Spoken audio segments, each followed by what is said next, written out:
Are you ready to learn? Because my super experienced guests are ready to share some really valuable information. Make sure and listen all the way to the end to get help and support. So let's start with the best audio experience.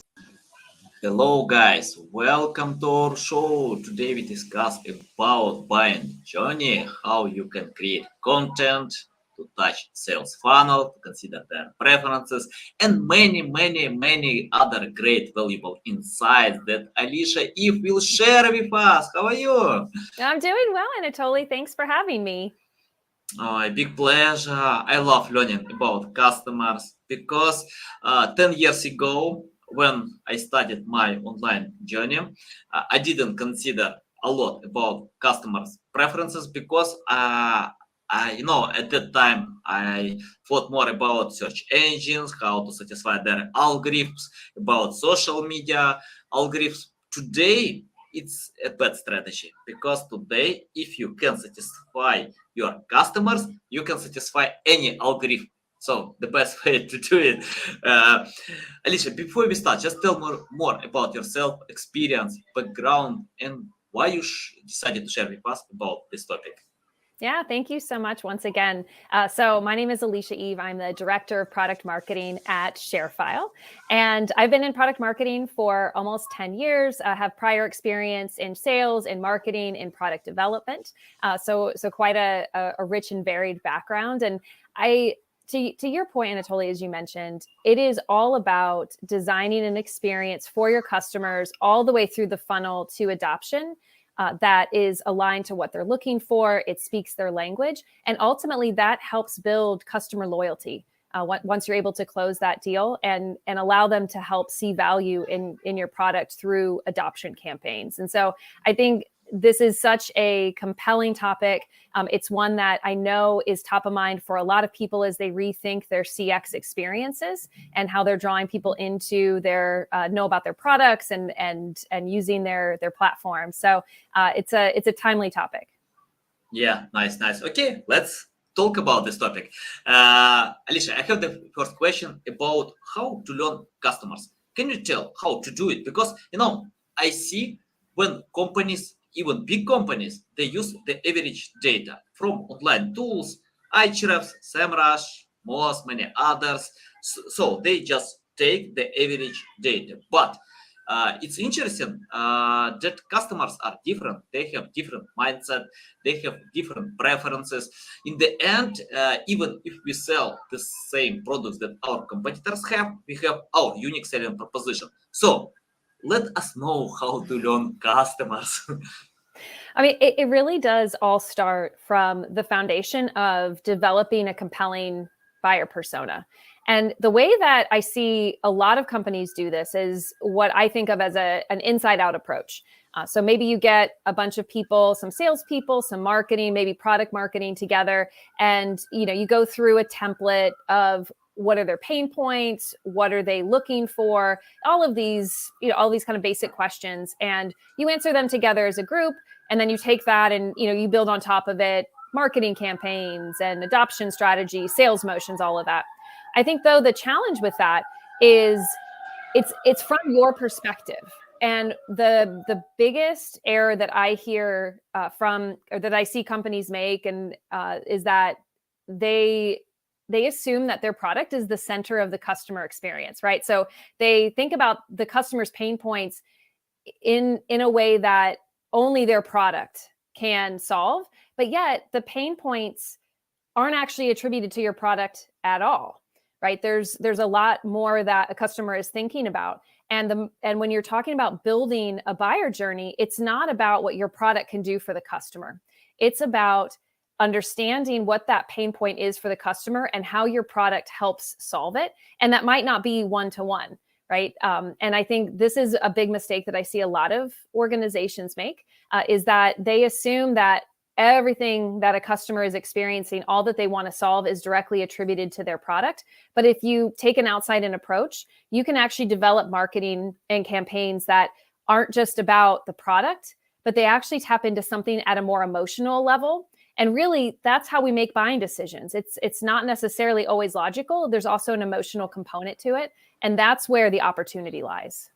Yeah, I can tell 75% of all decisions are emotion. Yeah, if we no, if I ask about my son, 99% of all decisions are emotion. Because he loves brands, and when he needs new sneakers, he I ask him, okay, let's choose high quality products. No, we need to buy Nike. Why Nike? Because Cristiano Ronaldo has it. Mhm. Don't understand. So, and okay, let's talk about loyalty. You mentioned about customers' loyalty.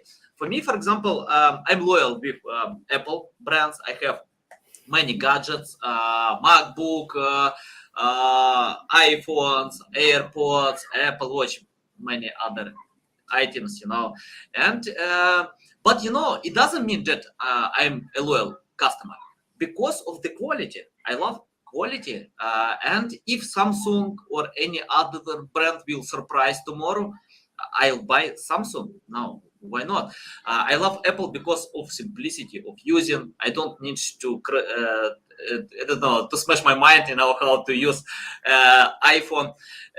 So can you tell how to create this feeling loyalty? Because for me, I think when brands think they have loyal customers, it's fake feeling, because if you need loyalty, you can buy a dog. No, yeah, then you will have loyalty forever. But about customers, they are looking for better solutions. That's okay if you have these solutions today, but it doesn't mean that competitors will not provide something better tomorrow. So, any insights about creating a loyalty feeling? Yeah, I mean, it really does start at the decision to purchase the product. And I loved your Apple example, because we all have, or your Nike example. We all have personal attachments to various brands for a variety of reasons, but most likely a lot of them are, as you mentioned, they're emotional. And so I'll use shampoo as an example, because I think for the most part this is one that's a pretty universal product that most people encounter at some point in their life. Now, shampoo, there's attributes like, hey, this one shampoo, it makes your hair smell great, right? You like how your hair looks when you look in the mirror. It has, doesn't leave your hair greasy, whatever it is, right? And so if you are in charge of marketing for that shampoo brand, those are probably attributes that you would, you do a bunch of customer testing and things like that. But what really that person that's buying your shampoo is looking for, they're looking to feel good about their hair. That marketing message is very different than, do you want your hair to smell nice?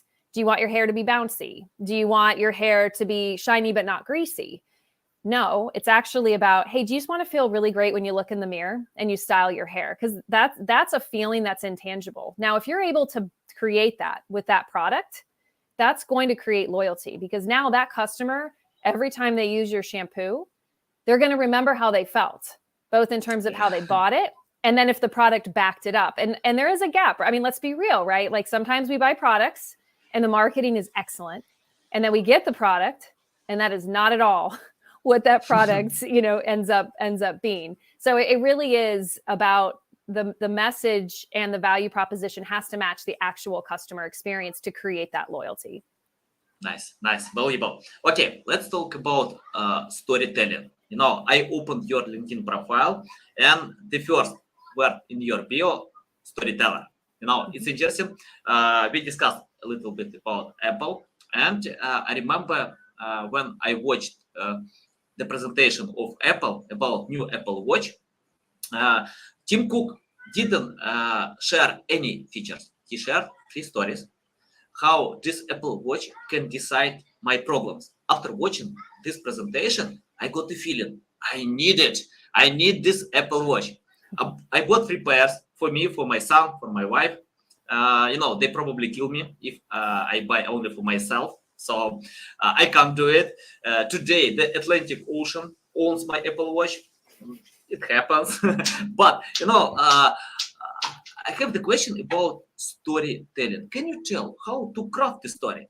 Because many stories are boring. They're not interested. For example, if I read books from Jack London, he wrote these amazing books 100 years ago. And I can feel that I'm the part of this journey. I can forget about meal, water, sleep anything. But many stories are not the same, especially about business books. You can read them when you have the problems with sleep, so you can take a new boring book and sleep well all night and don't remember anything from this book. So any insights how to craft this story? Well, it's really funny that you brought up Apple, because there's a great TED talk that's, I think, from the 90s, I want to say, that you can look up, that talks about how Apple is a company that very much takes an outside-in approach in terms of crafting its story, right? It doesn't, Apple has a brand that's not established on specific features per se. It is established and focused on how does it make you feel, right? The stories that are told. And that really is the difference. And it all comes back to that foundational element of understanding who your buyer is and what they're trying to achieve. And that, when you understand that, and so, I'm in B2B, I'm in tech. A lot of times your buyer is going to be some kind of executive, maybe it's of IT or something else. Now, of course, they're looking for a product that helps fit some use cases that maybe some of their users have mentioned. But what they're also looking for, they want to meet their KPIs, OKRs, whatever acronym you want to call it, right? Their priorities for the year. Maybe they want to get promoted. They want to move into a bigger office. It's understanding what those are that you can create a story around. So it's not just about the check boxes that you can check per se when it comes to the product and the features. It's about, what does that do for your buyer beyond just allowing them to purchase a product? If you start from there, that story is going to be way more compelling, and it's going to be way more emotional than, just kind of listing out, different attributes of a product, or writing a business book with, 10 tips of this, or, 20 tips of that. Yeah, love it. Okay, I want to highlight the second word on your bio, writer. I love writing. And I think writing is the most important part of any content, because, for example, when I check out Wikipedia, Investopedia, many other websites, these websites neglect nice looking design, but they have high quality writing that help you to get all this traffic. So can you tell about writing? For example, when customers are asking me what to do if they have limited budget and where to invest, I always tell them invest to the best writing possible. Then it's better to have design, but design can't help bad writing. Design can't save bad writing, because you can't cheat customers. You can't cheat Google, manipulate the system. So can you tell how to write? Because, today, 80% of people bounce fast for a few seconds. They open, not interested, and bounce. Any insights how to hook their attention and how to give a solid reason to consume until then? Yeah, I think especially in this day and age, shorter is better.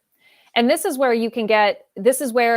having a compelling SEO presence can be a little challenge with that balance, right? We're all trying to get through the algorithm. We're all trying to get those hits. And sometimes that can come at the expense of brevity when it comes to writing. But being able to talk in plain language, one of my big pet peeves, as you will, is using a lot of business buzzwords. Because when you read a page that has a lot of words and you get to the end and you're like, I don't even know anything that was just said. But there were a lot of really great words in there. To your point, you're not going to stay. You're going to bounce from that website. So it's speaking in plain language. It's being very tangible, and it's linking everything, every single sentence, to speaking to your primary buyer. Because I think another mistake that I see companies make is that there's, we just want people to come. We want to widen the funnel, right? And we want to get as many people as possible from our website. But if you're not speaking to a particular buyer, what you end up doing is you dilute your message and then you speak to no one.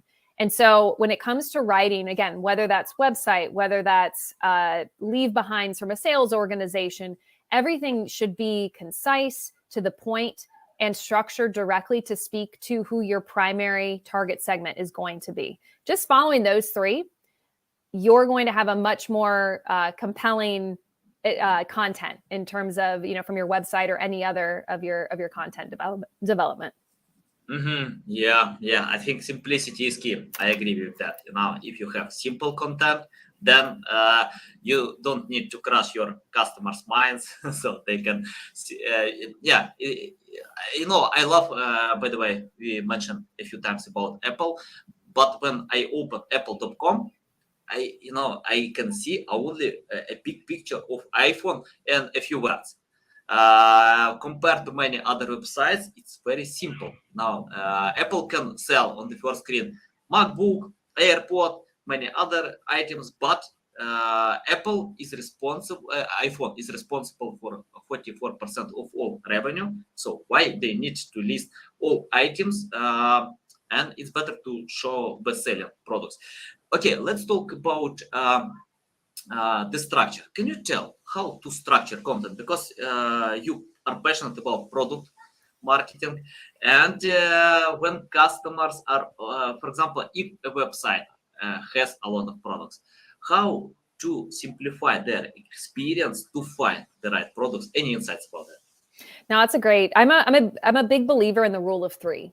So when it Mhm. comes to, because I mean that's also just how we all are conditioned to receive information, right? Everything comes in groups of three. So when you're thinking about designing your website or listing out, different messages on your website, three short sections, three short sentences or categories is definitely an easy way to go. If you have a really large product portfolio, it definitely can get a little challenging. And again, this is where understanding who is your primary target segment and highlighting the experience for them. And then for your other segments or your other maybe products that are tucked underneath your portfolio, make it very easy for your customers to be able to find those products because they're coming to your page for a very specific reason. But it really is focusing on, who's your primary buyer? What are they going to buy, right? So you mentioned the iPhone, great example. What are they going to be here to buy? How do we make that as easy for them as possible to find and get information on? And then what kind of information are they going to be looking for? I mean, this is where you start to really design that funnel into, how are you going to kick off your nurture campaigns? What kinds of tracking are you going to do along the way? How do you want your customers to enter your funnel, which is really where the website starts. Nice. Okay, I have the question about customer's journey. It's interesting. For example, many years ago, I don't remember exactly, like 10 years, at that time, I didn't create any strategy by covering info content. Today, most of my strategies are related to info content, to customers' journey, because of competition. I didn't have competitors, a lot of competitors. Okay, let's call them a lot of competitors like 10 years ago. Today, 1.8 billion websites online, a lot. And many of them have 1,000 pages, so 1 trillion pages. You need to compete with them. It's hard to be attention. And once I spoke with one webmaster, and he told me he lost 400,000 traffic a month, but he didn't lose any sales. So he got a lot of traffic that didn't sell. Can you tell how to create this strategy that covers buying journey, sales funnel, that actually will help to sell products? And for example, if you invested a lot of money to get this crazy traffic and got zero sales, I'm not sure it's a good idea. No, you're absolutely right. And again, that's where being really focused on who you're going after and what kind of journey that they want, right? And what kind of messages do they want at certain points in the cycle? So to your example, I mean, there's all kinds of different ways to increase traffic to a website. But if you're not reaching the right people, if you're not in the right places that those people can find out for you based on how they like to find out about products or services, if you're just paying for traffic and using SEO strategies, but it's not aligned with who you're actually going after, you're probably not going to see a huge spike in your traffic. But it's difficult to really overcome that. where you can have lower traffic on your site, because as you get more specific, that will be a result of it. But you might see higher win rates. You might see more conversion, right? Your conversion rates are going to go up. And over time, so does your revenue. So it does feel a little paradoxical. But the reality is we're so used to being bombarded with websites and ads and all of that it really is about getting hyper-focused. So we feel like that marketing is speaking to us. That is what's going to grab your customers' attention and ultimately pull them through your marketing and sales funnel. Nice. Okay, I have the question about, I have some customers who have the struggle to write text for their content. And we have two options. The first option, to hire someone. I never recommend to hire on many platforms, Fiverr, Upwork, because probably it's hard to tell that don't cooperate. If you can find great specialists, do it. Yeah, it's your choice. But for me, it's hard to find great specialists because I found that many great writers are busy now. They have no time to search for a job, and we use a quite different approach. We search writers who write for some blogs, check out their traffic. If we see they know about the topic, they have proven record, so we cooperate with them, reach out to them. The second is to write yourself. That's okay as well. So if you can improve your writing skills, you can do it. Can you tell about your methods, how to improve these writing skills? Because I have a lot of students who are asking me, it's a good idea today to improve writing skills because AI can replace us. But by the way, AI can replace not only writers, anyone can replace. So that's why I don't worry a lot about AI. Even more, once I got the story from Garry Kasparov. Someone asked him, what do you think about AI? AI will destroy all occupations. He told, not. He was the first man in this world who was beaten by machine, in chess playing. And he told, okay, that was 1997. AI can replace some occupations. Some occupations will disappear, but it doesn't mean that AI can replace anyone. So you need to adapt, to move fast, to improve your skills. Any insight how to improve writing skills if someone needs to create awesome text? I think I have a background in journalism, and the only way that you improve your writing skills is to write frequently.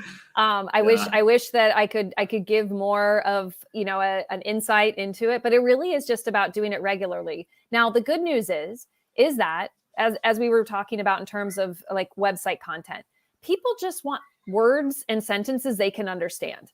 You don't need to have a thesaurus open and looking up a synonym for every word that sounds more important or better. People just want basic information that connects with them.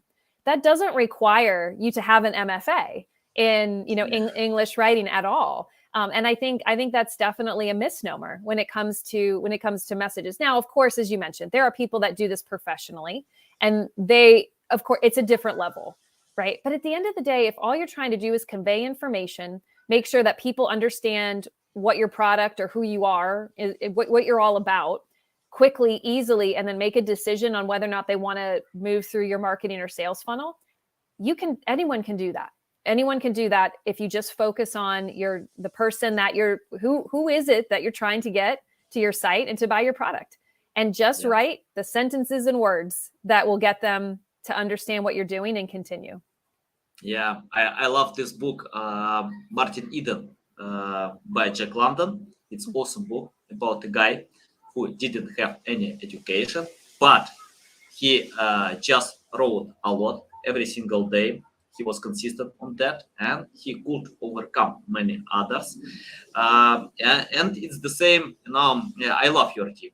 It's awesome tip, amazing. Because for example, if I read 100 books how to play soccer, I never beat Cristiano Ronaldo, Leo Messi, or even mediocre players, because it's not about learning how to do it. It's more about doing something.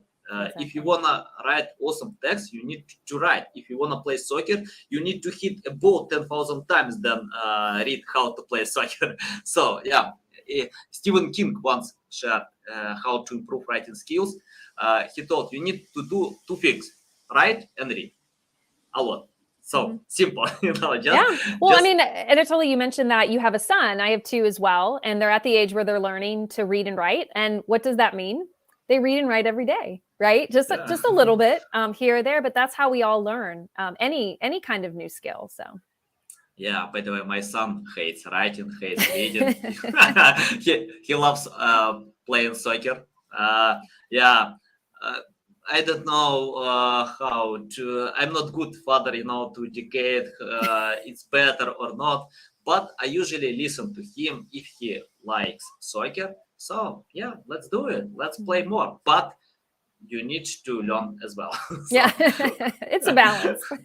Yeah, the balance. I agree. Okay, Alysia, I have the question about common mistakes. Can you list mistakes that companies still do and how to find a much better way? I think the most common one, and it's popped up a few times in our conversation, not understanding your customer and not being specific enough. Being worried that being specific, you're going to not meet your sales target. Casting a very wide net is not usually better. It's better to be specific, and then you can build right based on your product capabilities and what your your services do, etc. But being very specific and aligning your entire organization behind who you're actually trying to get to buy your product, buy and use it. So all the way from product development, who is their persona, through marketing, through sales, who are you going to talk to? How are you going to design the product? And how are you going to ultimately show them the value? That's the number one mistake that I still see that companies make today. Nice. Yeah, love it. Okay, let's talk about repurposing content. For example, if I create a piece of content, according to many great content creators, you need to repurpose to many different formats. Can you tell how to do it in the right way? Because for example, I found if I use totally the same text for Facebook, LinkedIn, and my website, I can't get results because people are different. They have different mindset. Once I decided to check out the same data from my website to YouTube channel, but I found on YouTube channel, my audience wants to learn about digital marketing, how to set up marketing campaigns. They're different. Even more, people are the same, but they have different mindset. So if they are on YouTube, they wanna learn to get educational content, entertainment. So can you tell how to do it in the right way? Well, I think first it's great that you noticed that your audiences are different across the different platforms. And part of that is modality. How we consume information on a smartphone looks very different than how we consume information on a web page or a book, right? Or on a laptop, as an example. And it's being very mindful. It's very mindful of that. And that's where actually mapping out where and how you're meeting your customers and also keeping in touch with them. So I'm assuming that your discovery of the difference was both through shares and interactions and maybe some direct comments or some direct feedback from your customer base where you were able to do that. Then you can take that information and you can start tweaking your different places. Now, one strategy that I've used in the past is producing what's called a messaging source document. And basically what that is, it provides the horizontal messages, right? The overall value proposition in that. But then you can start to say, okay, for this audience on YouTube, as an example, they're more interested in this kind of content. Here's what we want to layer in here. And you do try to find commonalities, right? So you're not just creating net new content for every single platform. But if you bring together all of those insights, you can build a foundational, whether it's a document or a presentation, whatever it is where you want to kind of rip and replace and copy content from. Once you know that, you can structure that up front. And then save yourself some time of constantly feeling like you're always reinventing every single platform and the content that you have. Have a foundation that layers across all of it. And then it really just becomes, how do you present it up differently for those different audiences? Yeah, agree. Okay, Alicia, I have the question about AI. Let's talk about this tool. It's interesting. A few years ago, many people, many marketers were skeptical a lot about AI, and that was simple to ignore. Today, it's hard to ignore. Tomorrow, impossible to ignore. And AI can help to save time. For example, it's not a golden button you click and got results, but you can save time by structuring content to find ideas, even to write some text. Can you tell how to do you use AI and how to improve results by using AI generation tools? Yeah, I think we're at the cusp of something brand new when it comes to AI and artificial intelligence. And it is really exciting. For me, as somebody that comes from a content creation background, if you will, via writing, I like to write my own stuff, but that's not to say that I won't use an engine to get an idea. Or to think about maybe a new way of framing something, especially if I'm, getting a little bit of writer's block or having challenges with how to parse something out. That's my preference in terms of using it. I think the really interesting thing, and we talked about it earlier, is how to leverage AI, especially when it comes to improving your writing skills, or if you're writing in a second language. How can you use AI to improve that skill set as well? And I think that probably looks different when it comes to those scenarios. And I ultimately think it's a personal decision. I will say though that from the use that I've had of AI, I do think that you can get really great structured content. Nothing there, but there's something about content that has a human touch, right, if you will. So even if you use those generation tools as a foundation, I would still highly recommend going back through it. And there are going to be ways to frame sentences or frame content that is personal, that your reader, they might not realize it, but they're going to pick that up. And I think to your point earlier, that's why it's going to be hard for AI to replace creativity and creative content, because there is an element that is very humanistic, that's also personal to the person that is developing that content. That's going to be difficult to replace. And we all know that when we see it, we feel it. Mm-hmm. And today I can feel that AI can't replace uniqueness. AI tools just usually rewrite. And for me, rewriting is that, on Google. If you want to overcome some websites in the top 10, you need to provide something new, unique. So, we'll see how future will be. AI is developing. Even right now, it's raw version. It's not like, I think, how many years AI appeal? If I remember correctly, on Google started to use AI in 2015, like 7 years ago. It's not a lot, to change. But even today, it's better to use AI to get ideas, to learn from them, and we'll see. Marketers need to adapt. It's our occupation, not to adapt to many things. So I wanna ask about your company, ShareFile. Can you tell more about your company? What kind of unique selling proposition you have? Why your products are better for some customers? Any insights? Yeah, absolutely. So our company is ShareFile, and we really focus on enabling our customers to provide the best possible client experience for their customers by helping them securely share and store content, by onboarding clients successfully, and all of this done with an incredible layer of security, because we do have a lot of customers in highly regulated industries. And so as the focus continues to be on providing a compelling customer and client experience, and also digitizing workflow. So you're talking about artificial intelligence, but we've also been talking about getting rid of paper and paper-based processes for years. And that's something that ShareFile can help companies, and especially companies that are in industries where they're regularly interacting with clients. They need to provide that best possible experience. And they want everything to be in a space that's secure, that they can find. And, they're not at the copy machine, as an example. They're not faxing documents or emailing documents, and they can even get live, e-signatures on documents. And so we're really excited about this year. We just had a big product launch, which helps onboard clients faster. And this is particularly exciting for customers in accounting, where the accounting season kicks off here in the United States in the next couple of weeks. So we're excited and looking forward to continuing to add value to our customers throughout the year. Nice. Guys, you can find the link to share file in the description below. And I have the question about your experience. I have a lot of students in my network. They're asking what to do today, how, where to go, many similar questions. And let's imagine you started from scratch without any experience, knowledge, skills. You didn't write a single word. So what will you do today to improve your product marketing skills?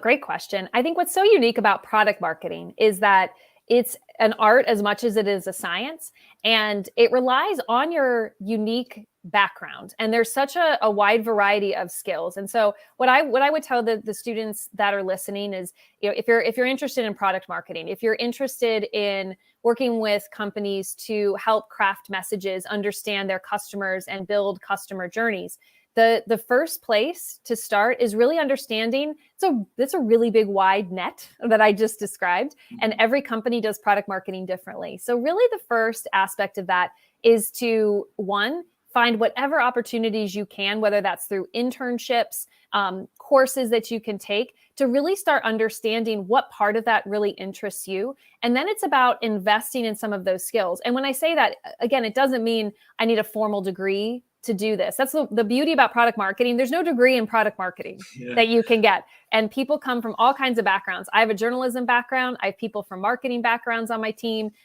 product development. It really can be anything. The skill set that product marketers have is the ability to communicate effectively by understanding the customer and highlighting the value that their product or service can deliver them.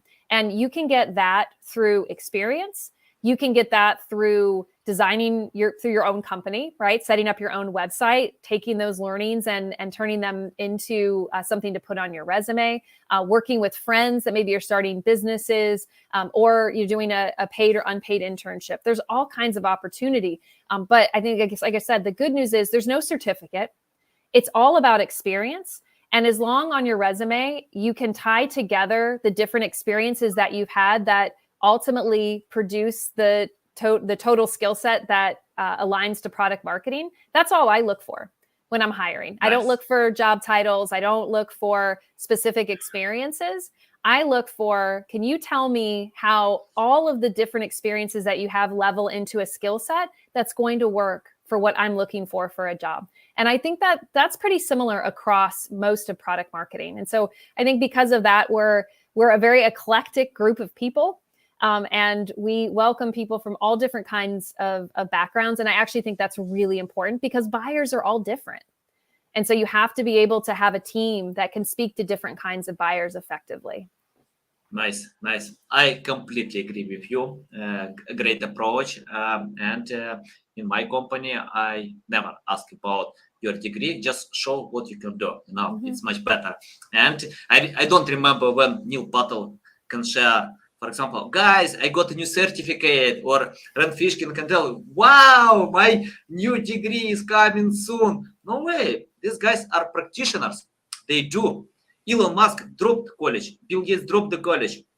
And I'm not against the college. It's up to you. But practice makes miracle. It's not about overlearning. Once I got the question from one of listeners. He asked me, if I listen all your episodes, can I become a better marketer? I told him, no, you can't. Never. Because you can listen some specific episodes that you like, but it's not about learning. It's more about practice. You need to implement. Listen less, learn less, but implement, because you can overlearn and forget for a few days about new skills. I can forget for a few hours. Just tell me, I can forget fast. If I don't make notes, that's why I usually make notes, to remind about new skills, and I usually think how to adapt. And Alysia, I have the final question. Let's talk about the future. many things are coming, metaverse, augmented reality, name them. So what kind of future will be in product marketing?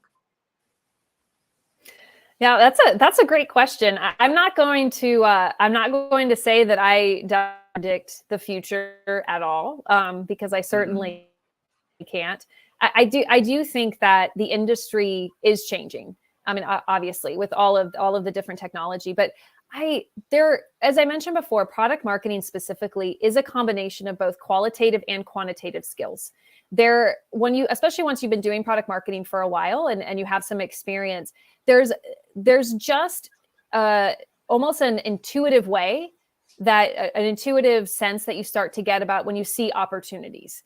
And you start to notice them. And I loved, to tie it back to the comment you just made, it is about the doing. And you can learn a lot from companies by just seeing a product and then trying to figure out what is their go-to-market, what are their key messages, right? You almost backtrack into it, and you can learn that way. But it really, the future is human from a product marketing standpoint, because again, anyone can write anything. But it really does come from deep buyer knowledge and that personal touch that ultimately we all feel when we read marketing and messages that are designed for us specifically. And I think technology will help us get there faster, right? Maybe less edits when it comes to sharing those documents around and whatnot. I definitely can see it cutting down the cycles on that. But I still think the foundation is ultimately the person behind the marketing. I couldn't agree more with that. My loving authors, Joe Sugarman, Dale Carnegie, they wrote all these books many years ago, but anything is the same. It's about human psychology. Technologies, yes, can help to consume products, to find the right products, but people are the same. Foundation is the same. So yeah, I love it, Alysia. It's a big pleasure to get on my show, to learn from you. Tell the best way how to reach out to you, how to learn more about you, how to follow you. Oh, thank you. It's been a pleasure. I love having these conversations. My name is Alysia Eve. You can find me on LinkedIn, Alysia Eve. I'm also on Twitter at Alysia B. Eve, and those are really the best ways to find me. So thank you so much for the opportunity today. Okay, guys, you can find the links in the description below. Follow Alysia on Twitter, on LinkedIn. I follow on LinkedIn. I'm going to do it on Twitter. So the best way to keep learning from Alysia, you can see a lot of valuable insights. And don't forget about implementation. If you learn without doing something, it doesn't bring anything. Okay, guys, love you. See you.